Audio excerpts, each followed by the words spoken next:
You know, he's pretending to be a police officer to be able to stalk me now, but this isn't the first time he's pretended to be somebody official in order to get information about me. Because last year, they pretended to be journalists so that they could infiltrate the prison system and get an interview with Kenneth McBride.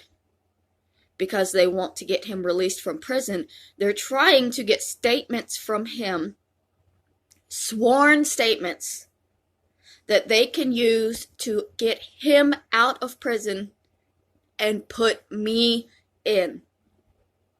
And when they say, well, why would you be scared of us contacting him? Because he is a murderer who held me captive for 5 weeks. And they say, so we just want to get his side of the story. Why would he lie? Because he's a murderer who held me captive for 5 weeks. Why would he lie?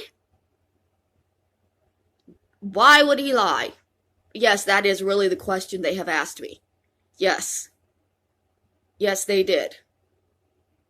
When I said, why would you be contacting a convicted pedophile murderer in prison, they said, well, why would you be scared of it? Because he killed a woman and held me captive for 5 weeks. That's why I'd be scared of it. Anybody in my situation would be afraid, but these people, they laugh at it and they think it's a funny game to contact people in prison about their victims or witnesses to their crimes and try to get their convictions overturned even though they confessed to the crime that they committed. So just don't let him fool you, because he's going to tell you, well, I'm lying. He's not really pretending to be a cop. He's not really doing all of this. He absolutely is. He has been coming up with these different scenarios for a year.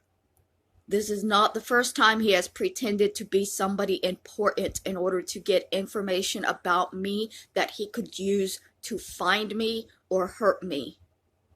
He is stalking me, he is harassing me, and it's literally never going to end. They've told me that. I can show you hundreds of comments saying this will not end until you die, this will not end until you are homeless, or this will not end until you go to the police and confess your crimes, because they want to force me to falsely confess to the murder of Roberta Laws. Because for the past year, they have been telling people that it was me, that they know it was me, they have proof it was me, they all know it was really me, and they're not going to rest until they put me in prison. It wasn't me. But they can't be wrong. After a full year of insisting that they were right, they can't allow themselves to be proved wrong, so they have to have me put in jail. They have to find some way to make me confess to these crimes that they're creating. Adonis Paul is a harasser and a stalker, not an investigator, not an interviewer, not a police officer.